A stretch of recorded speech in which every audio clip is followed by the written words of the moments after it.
পাকিস্তানের chief of defence forces field marshal Syed Asim Munir ২৪ August সোমবার Tehran সফরে যাচ্ছেন।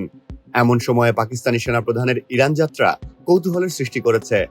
ইরানের পররাষ্ট্র মন্ত্রণালয়ের মুখপাত্র ইসমাইল বাঘাই জানিয়েছেন, সেনাপ্রধানের এই সফর মূলত দ্বিপক্ষীয় সহযোগিতার জোরদার, মধ্যপ্রাচ্যের শান্তি ও নিরাপত্তা প্রতিষ্ঠার লক্ষ্য অব্যাহত রাখতে তেহরানে আসছেন তিনি এমন সময়ে তেহরান যাচ্ছেন যখন যুক্তরাষ্ট্র ইরানের বিরুদ্ধে নতুন করে কঠোর নিষেধাজ্ঞার প্রস্তুতি নিচ্ছে।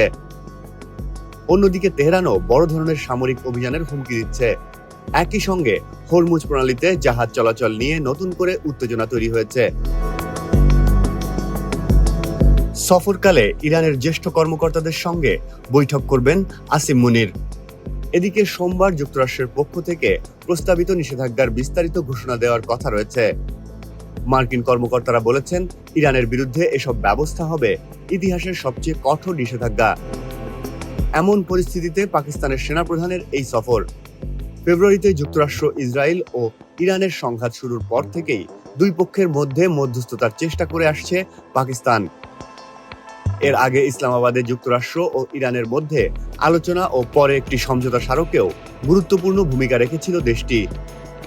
সমঝোতার মেয়াদ শেষ হলেও পাকিস্তান এখনো কূটনৈতিক উদ্যোগ অব্যাহত রেখেছে।